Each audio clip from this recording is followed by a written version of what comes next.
오늘 하나님 말씀은 신약 성경 마태복음 22장입니다. 주보에는 23절부터 40절 됐지만은 정정합니다. 34절부터입니다. 마태복음 22장 34절부터 40절까지입니다. 말씀 봉독해 드립니다.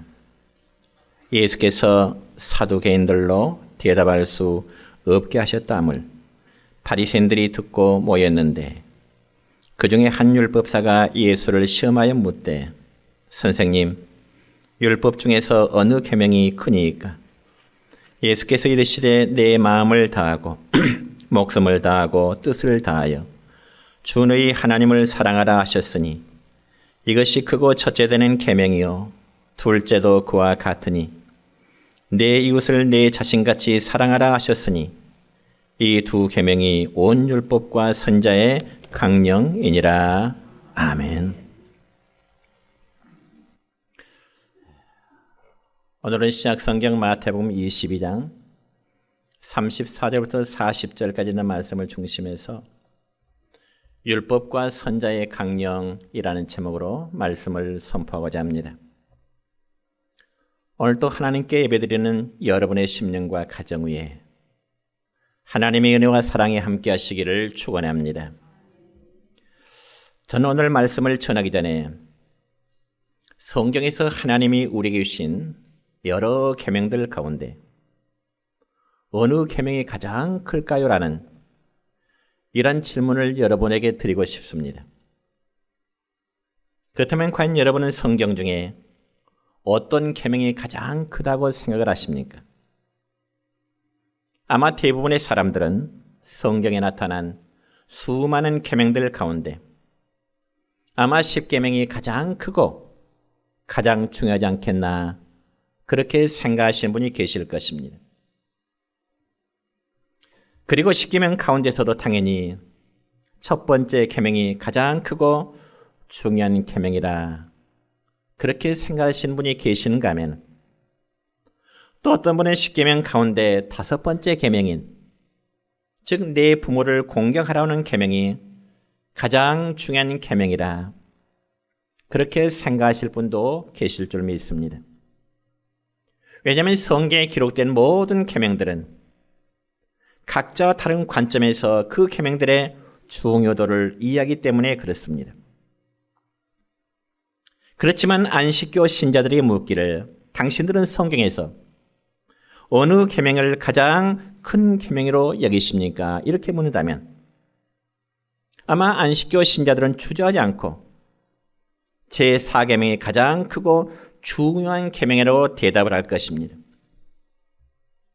왜냐하면 그들의 교회 명칭이 제4계명의 근거에서 제7일 안식일 재림 교회라고 부르기 때문에 그렇습니다.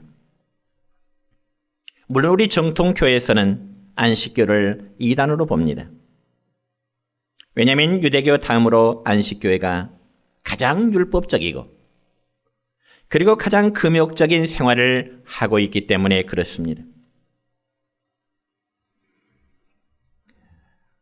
특별히 1990년대 초 우리나라에서는 한참 히트를 쳤던 이상구 박사의 건강 강좌가 있었습니다. 그때 엔돌핀이라는 의학용어가 우리의 귀에 익숙하였고 한마디로 그 당시 이상구 박사의 건강 강좌는 하나의 열풍을 일으켰습니다. 그렇지만 이상구 박사는 철저한 안식교 신자로서 그가 강의한 내용은 사실 안식교 건강 프로그램 중에 뉴 스타트 운동이라는 것이었습니다. 여러분 영어로 뉴 스타트라면 새로운 출발이라는 그런 뜻으로 이해되기 쉽지만은 사실은 그게 아니고요. 안식교 신자들이 채식을 위주로 하면서 건강을 지키는 8가지의 방법이었습니다. 그래서 뉴 스타트라는 말은 그 8가지 방법에 영문 머리 글자를 모아놓은 것인데 첫 번째는 뉴트리션이라는 말, 다시 말씀드려서 건강 위주로 영양 섭취를 잘 하라는 것이고요. 두 번째는 엑서사이즈라고 해가지고 운동을 열심히 하는 것이 건강을 이루는 것이고, 세 번째는 워터, 즉 다시 말해서 항상 좋은 물을 많이 마시는 것, 건강을 유지하는 것으로 말하고, 네 번째는 선샤인, 즉 햇빛을 자주 쐬는 것, 다섯 번째는 템퍼런스라고 해가지고 모든 생활에 절제하는 것, 즉 성질을 부리하지 말고 성급하게 분노하지 말라는 것이죠. 그리고 여섯 번째는 에어, 즉 맑은 공기를 마시는 것, 좋은 공기를 마시는 것이 건강을 유지해가는 것이고, 일곱 번째는 레스트, 즉 적당한 때의 휴식을 취하는 것입니다. 한마디로 말해서 자신의 육체를 너무 혹사시키지 말라는 거죠. 마지막 여덟 번째가 트러스트, 즉 모든 사람과의 관계 속에서 진실하라는 것입니다. 즉 사람과의 관계 속에 서로 신뢰성을 쌓아가라는 것입니다. 그러니까 철저히 육식을 배제하면서 채식주의를 강조한 안식교의 교리를 건강 강자라는 명목으로 TV에서 전할 때 모든 국민들이 한마디로 열풍이었습니다. 그래서 안식교 신자들은 10계명 가운데서도 제4계명을 가장 중요한 계명으로 그들은 인식을 하고 있는 것입니다. 그런데 성경에 보면 예수님 당시의 유대인들은 이 성경에 기록된 수많은 계명들 중에 과연 어느 계명이 가장 중요할까? 그런 문제를 가지고 많은 논쟁을 가지게 되었던 것입니다. 그래서 오늘 우리가 읽은 이 본문 말씀에 보면 한 율법사가 예수님을 찾아와서 이렇게 묻습니다. 선생님, 율법 중에서는 과연 어떤 계명이 가장 클까요? 이런 질문을 율법사가 예수님에게 묻게 됩니다. 그러면 여러분, 왜 율법사가 예수님에게 이런 질문을 묻게 될까요? 첫 번째는 율법사의 질문의 의도인데요. 오늘 본문 35절의 말씀을 읽어보면 이렇게 기록됩니다. 그 중에 한 율법사가 예수를 시험하여 묻되 그랬습니다. 여러분, 여기 율법사라고 하면 다른 말로 하면 서기관이라고도 하고요, 혹은 교법사라고도 합니다. 그래서 이 율법사는 율법의 정통한 신학자들, 오늘날로 말하자면 법률 전문가들입니다. 그래서 이 율법사들은 율법을 해석하고 가르치는 자들이고요, 한마디로 신학 박사들로 표현할 수 있을 것입니다. 그러므로 그들이 율법 중에 어느 계명이 가장 중요하다는 것을 모르고 나왔을 리가는 결코 없는 것입니다. 그럼에도 불구하고 율법사가 예수님에게 묻고자 할 때 그 물음은 그냥 모르는 것을 알고 싶어서 순수한 마음으로 예수님에게 질문한 것이 아니라 오늘 성경 말씀에 보니까 예수님을 시험하기 위해서 율법적 계명 중에 어떤 계명이 가장 클까요? 이런 질문을 율법사가 예수님에게 한 것입니다. 여러분, 실제로 우리 역시 내 주위에 어떤 사람이 나에게 무엇인가 묻고자 할 때 그 자신이 몰라서 정말 순수한 마음으로 알기 위해서 묻는 것과 때로는 자신을 알면서 나를 은근히 시험하기 위해서 묻는다면 그 의미는 전혀 다르게 될 것입니다. 오히려 질문을 받는 입장에서는 불쾌하고 기분 상할 일이겠지요. 자신을 알면서 은근히 나를 시험하기 위해서 묻는다면 기분 좋을 사람은 아무도 없을 것입니다. 그와 마찬가지로 이 율법사 역시 예수님을 시험하기 위해서 질문을 하였는데 그 질문은 오늘 본문 36절의 말씀, 선생님, 율법 중에서 어느 계명이 클까요? 라는 질문입니다. 여러분, 이 말은 율법 중에 어떤 계명이 가장 크고요, 어떤 계명이 가장 중요합니까? 라는 질문입니다. 그러나 율법사 이러한 질문은 굉장히 교만된 마음 속에서 예수님을 묻고자 하는 그러한 의도였던 것입니다. 여러분, 특별히 예수님 당시 바리새파에 속한 율법사들은 자신들의 율법을 가장 잘 지키고 또 하나님 말씀대로 가장 경건하게 산다고 자부하는 집단들, 자부하는 무리들이었습니다. 그런데 그것이 지나치다 보니까 그들은 자기 자신들의 신앙을 위선적인 신앙으로 전락시켜 버리게 된 것입니다. 그리고 뿐만 아니라 율법을 통해서 무엇보다도 자신들의 모습을 먼저 살펴봐야 하는데, 그들은 율법을 통해서 자신들의 모습을 들여다보기는커녕 오히려 다른 사람들의 죄를 지적하고 다른 사람들의 허물을 지적하는 그러한 식으로 전락해버리게 된 것입니다.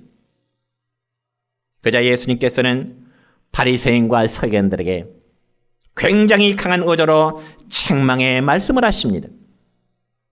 그 책망의 말씀이 마태복음 23장 13절 첫 부분의 말씀을 보니까 주님은 그를 향하여 화 있을진저 외식하는 서기관과 바리새인들이여, 너희에게 화가 있을 것이라. 너희들에게 하나님의 저주가 있을 것이라. 또한 마태복음 23장 33절을 보니까 뱀들아, 독사의 새끼들아. 여러분, 당시에 바리새인 서기관들은 모든 사람들에게 랍비로 대접과 존경을 받는 사람들이었습니다. 그럼에도 주님은 그들의 의식과 외식된 모습을 보시면서 이 뱀들아, 이 독사의 새끼들아, 한마디로 그들에게 무서운 책망의 말씀을 주님은 하시게 된 것입니다. 그러므로 이 바리새인들은 율법을 통해서 먼저 자기 자신들의 모습을 돌아보고 그리고 하나님 앞에 자신들을 세워야 되는데 그들은 그러지를 못했습니다. 오히려 율법이라는 잣대를 가지고 다른 사람을 보고 율법이라는 잣대를 가지고 다른 사람을 정죄하고 그래서 다른 사람을 판단하고 비난하는 행위를 가지게 된 것입니다. 그러면 그런 모습이 과연 예수님 당시에 바리새인 서기관들에게만 그런 모습이 있었을까요? 오늘날 우리에게도 그러한 의식들이 많이 있을 것입니다. 우리 역시도 하나님의 말씀을 제대로 지키지 않으면서 내 자신은 하나님의 말씀대로 제대로 살지를 못하면서 내 주변에 있는 내 믿음의 형제들을 지적하는 경우들이 얼마나 많이 있느냐 하는 것입니다. 한마디로 자신은 되지 못하고 마치 자신은 되어 있는 양 착각을 하는 경우들이 저에게 있고 여러분에게 많이 있을 수 있습니다. 사랑하는 성도 여러분이요, 저는 여러분에게 고면하고 싶습니다. 우리 모두는 하나님의 말씀을 대할 때마다 내가 지금까지 이렇게 살아오지를 못했구나. 이제는 다르게 살아야지. 내 삶을 변화시켜야지. 정말 이런 갈급한 모습으로 살아야지. 그렇지 않고 다른 사람이 드려야 할 말씀으로 생각하면 그건 하나님 앞에 바른 신앙인의 자세가 될 수 없는 것입니다. 그럼 우리는 바리새적이고 그리고 율법사적인 그런 신앙의 틀을 벗고 주님께서 원하시는 그러한 신앙의 모습으로 바뀌어지기를 축원합니다. 그럼 이처럼 예수님을 시험하기 위해서 가장 큰 계명을 물었던 율법사에게 우리 예수님은 어떻게 답변했을까요?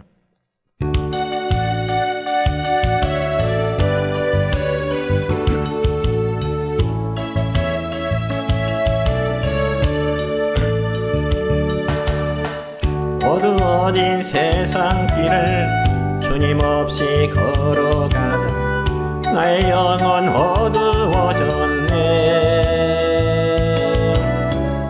어느 것이 길인지 어느 것이 진리인지 아무것도 할 수 없었네.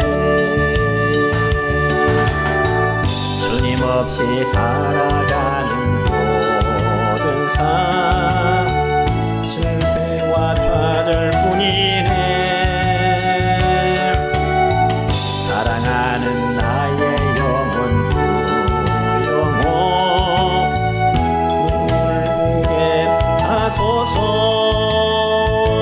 보라의 바다 열려라. 눈을 뜨게 하소서. 죄악으로 어두워진 나의 영혼을 나의 눈을 뜨게 하소서. 아무것도 알 수 없고 아무것도 볼 수 없고 아무것도 들을 수 없네. 세상에서 방황하며 이리저리 헤매일 때 사랑하는 주님 만났네. 어두웠던 나의 눈이 열리고 꼈던 귀가 열리네. 답답했던 나의 마음 열리고 나의 영혼 알리네. 열려라 예 바다 열려라. 눈을 뜨게 하소서. 죄악으로 어두워진 나의 영혼을 나의 눈을 뜨게 하소서.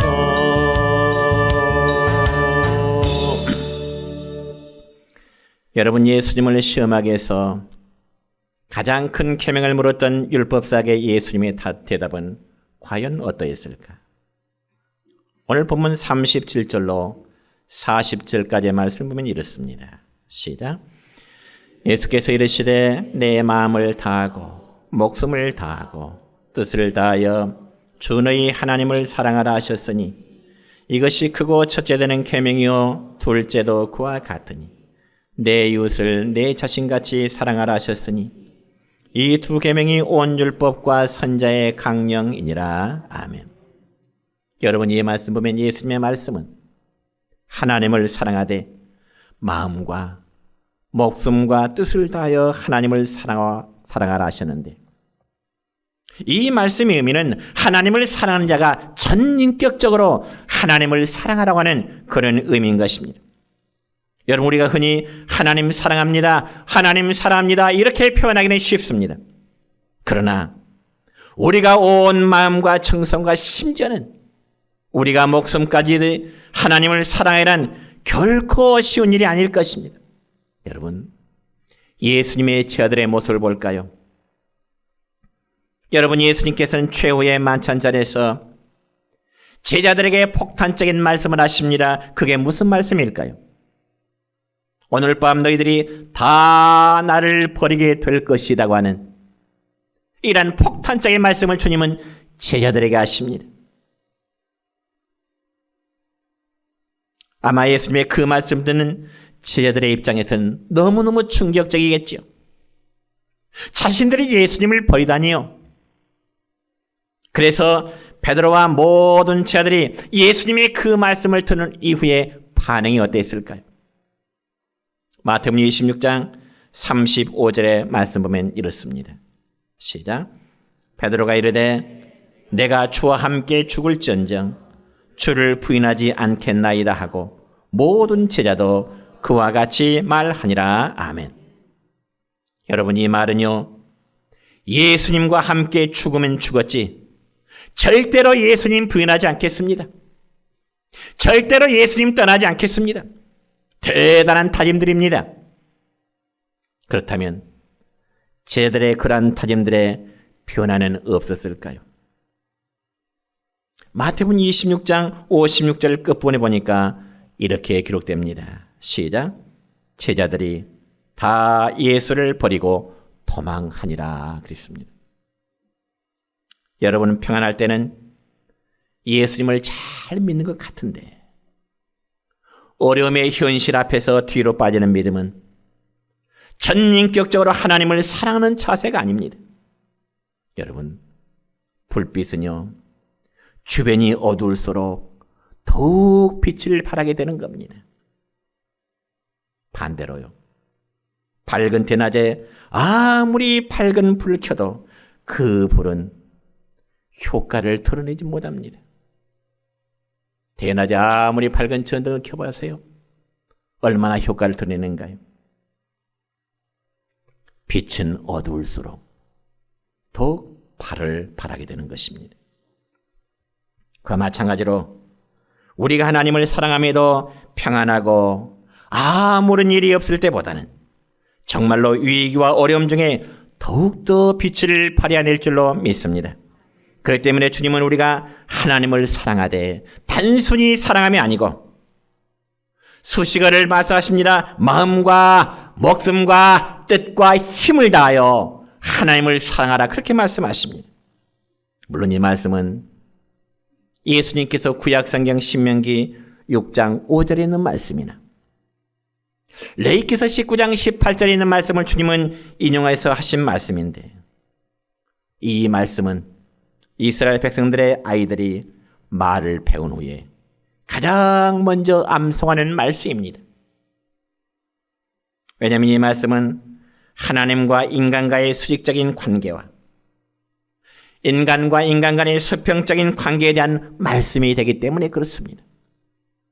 그래서 십계명을 비롯한 모든 율법의 조항들은 이 두 계명, 즉 하나님을 사랑함과 이웃을 사랑함으로 구체화시킨 것입니다. 그러므로 예수님께 질문하는 바리새인의 질문에 대하여 우리 주님이 대답하시고자 하시는 가장 큰 계명을 한마디로 요약하자면 하나님을 사랑하고 이웃을 사랑하라는 것입니다.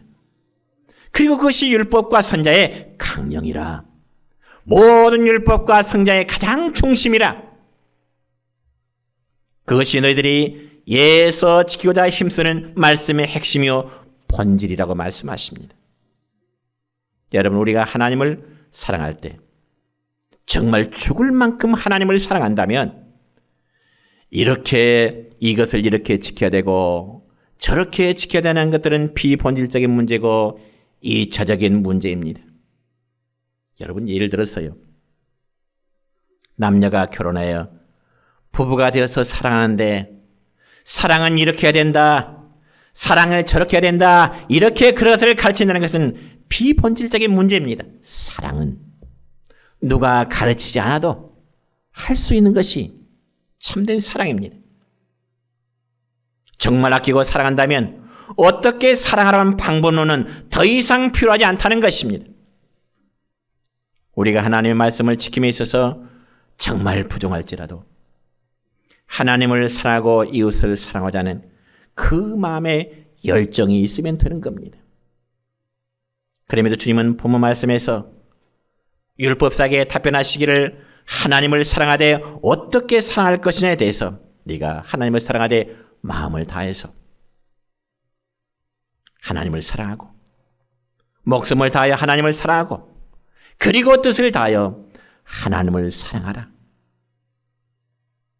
한마디로 율법의 모든 계명을 네가 다 지키려고 해도 부족하니까 가장 본질적으로 전 인격을 다해서 하나님을 사랑하라는 것입니다. 하나님을 사랑하면 하나님 모든 계명들을 기쁨으로, 짐으로 섬기는 것이 아니라 기쁨으로 순종할 수 있다는 것입니다. 여러분 생각해 보세요.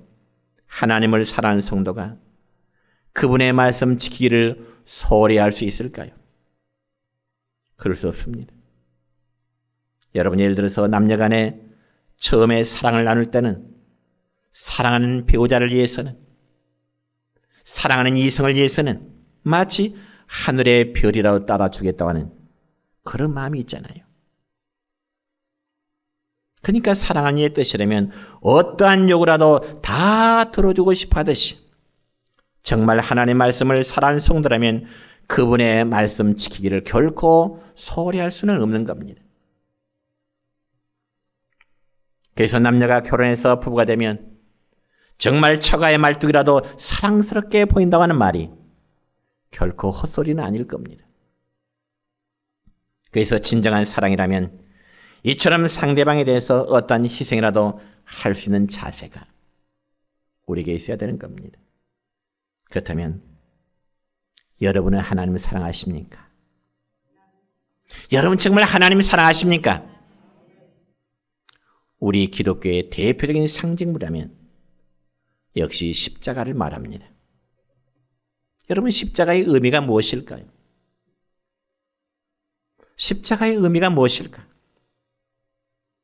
여러분, 예수님이 다루셨던 그 십자가는 비록 로마 시대의 죄인을 처형하는 하나의 형틀 중에 하나였지만 그러나 그 십자가에는 너무 깊은 의미가 담겨져 있습니다.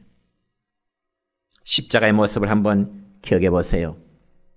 십자가는 위에서 아래로 하나님이 죄인들을 사랑하심의 의미고요.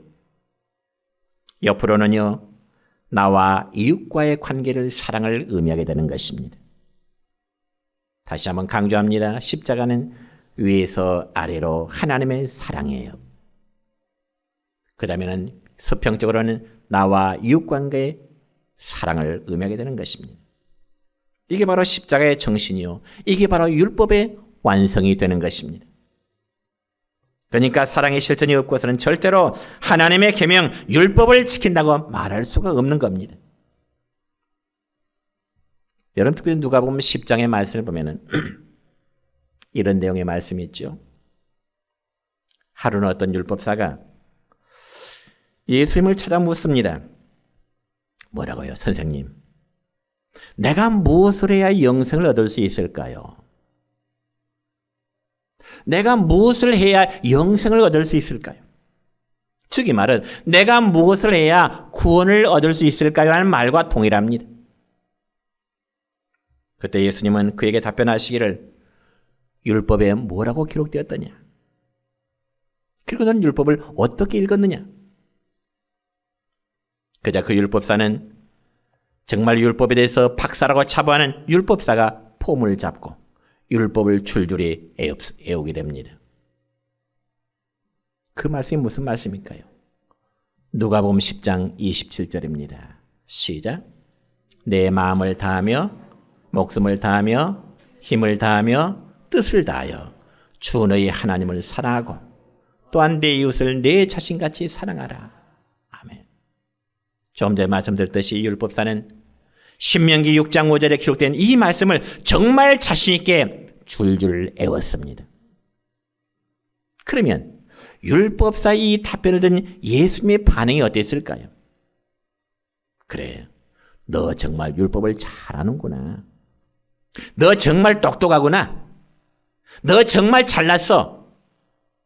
예수님이 그렇게 칭찬하심이 아니고요. 네 말이 옳다. 너도 그대로 행해라. 그리하면 네가 살리라. 그러면서 주님은 그에게 누가복음 10장에 기록된 선한 사마리아인의 비유적인 말씀을 그에게 들려주십니다. 내용은 이렇습니다. 어떤 사람이 예루살렘에서 여리고를 가다가 강도를 만났습니다. 그런데 마침 그곳에 모든 사람들로부터 존경을 받던 제사장이 강도 만나 쓰러져 있는 그 길을 지나게 되었습니다. 그리고 강도를 만나 의식을 잃고 쓰러지는 사람을 보았지만 그 제사장은 귀찮아서인지 그냥 지나쳐 버렸습니다. 그리고 잠시 후에는 두 번째로 성전에서 일하는 레위인도 강도 만나 쓰러진 그 사람의 길을 지나게 되었습니다.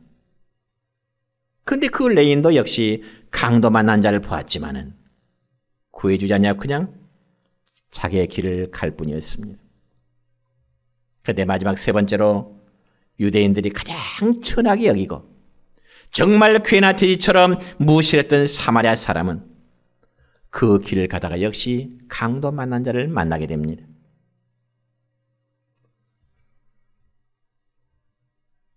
그자 그는 강도 만난 자를 보고 그냥 지나칠 수가 없습니다. 그래서 그는 강도 만난 자를 데다가 치료를 해주고 극진한 정성을 베풀어 주었다는 이야기입니다. 그러므로 예수님은 이 세 사람의 경우를 예로 들면서 너는 이 세 사람 가운데 누가 강도 만난 사람의 참 이웃이라고 생각하느냐? 주님이 율법사에게 물으십니다. 그때 율법사의 답변은 이렇습니다. 당연히 자비를 베푼 사람입니다. 그때 예수님은 그에게 말씀하십니다. 그러면 너도 가서 그와 같이 하라. 그게 바로 구원받는 길이고 그게 바로 진정 형제를 사랑하는 길이고 그게 바로 진정 이웃을 사랑하는 길이다. 주님은 그렇게 그에게 말씀하십니다. 여러분, 우리는 때때로 너무나 쉬운 것을 너무나 어렵게 생각할 때가 많습니다. 그리고 너무나 간단한 것을 너무 복잡하게 해석을 하는 경우들도 없지 않아 많이 있습니다. 그러나 계명 중에 큰 계명은 율법사가 생각하는 것처럼 어떤 외형적인 계명을 잘 지키는 것이 아니라 하나님과 이웃을 향한 진실한 사랑의 실천임을 오늘 저와 우리 모두에게 교훈하고 있음을 믿으시길 바랍니다.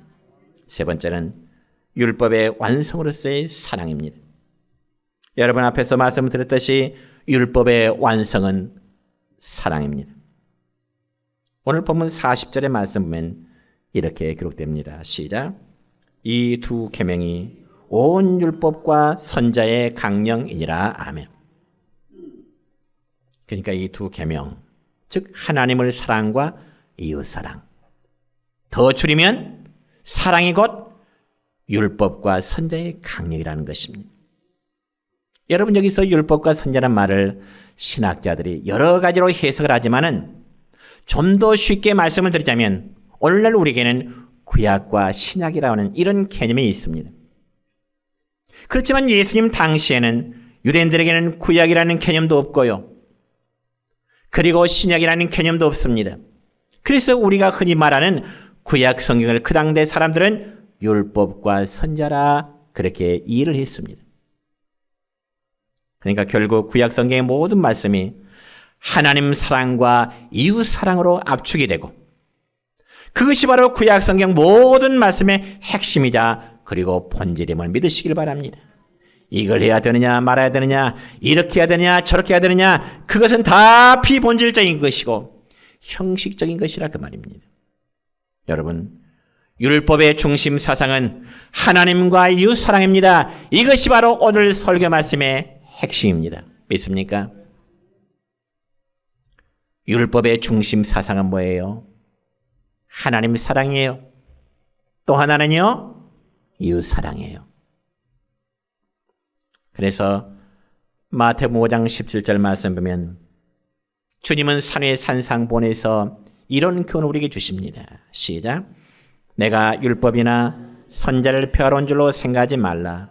폐하러 온 것이 아니요 완전하게 하려 함이라. 아멘.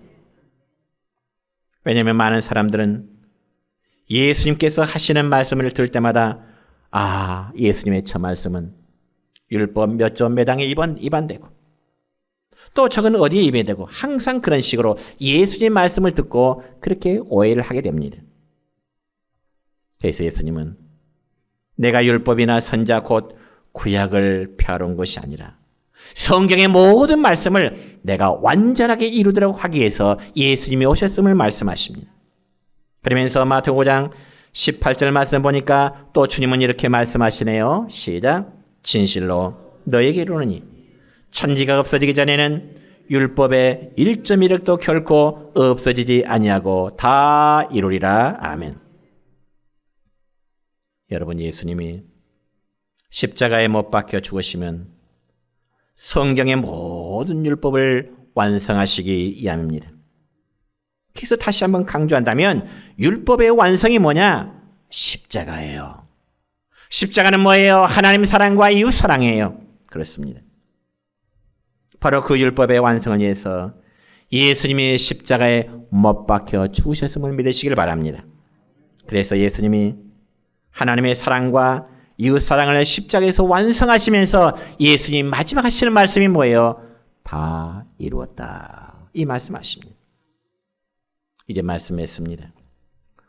오늘 우리는 말씀을 통하여 율법 중에 가장 큰 계명은 하나님을 사랑과 이웃 사랑이라고 하는 이 말씀의 결론을 깨닫게 됩니다. 그렇다면 여러분 이제 하나님을 어떻게 사랑하시겠습니까? 그리고 이웃을 어느 정도로 사랑하시겠습니까? 하나님을 믿는 것과 하나님을 사랑하는 개념은 분명히 다릅니다.